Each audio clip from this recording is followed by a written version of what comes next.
ఇప్పుడు random blood sugar, semen analysis, diagnostic tests పై 50% discount, ఉచిత IUI మరియు IVF కన్సల్టేషన్, ఉచిత అల్ట్రాసౌండ్ స్కానింగ్ అందిస్తున్నారు. 49 అంటే సంతానం, 49 అంటే సంతోషం.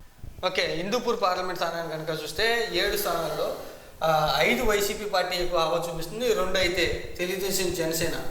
ఇక్కడ ముందుగా హిందూపూర్ చూసుకుంటే కనుక బాలకృష్ణ గారి మళ్ళీ హవా కొనసాగే అవకాశం ఉందంటారు. అయితే ఖచ్చితంగా హిందూపురం అనేది టీడీపీ కంచుకోట.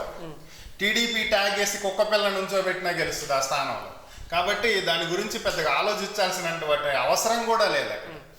ఇక మిగిలినటువంటి ధర్మవరం కేతిరెడ్డి వెంకటరామరెడ్డి 100% ఆయనే గెలుస్తాడు, దాని గురించి ఆలోచించే అవసరం లేదు.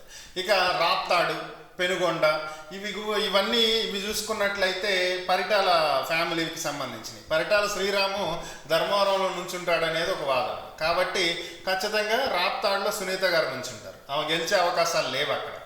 కాబట్టి అది వైసీపీదే.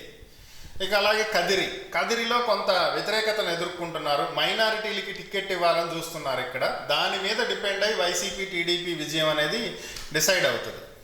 ఇక మొత్తంగా రాయలసీమ విషయానికి వస్తే మటుకు వైసీపీ ఒకటి హవా ఎక్కువగా కనపడుతుంది. ఖచ్చితంగా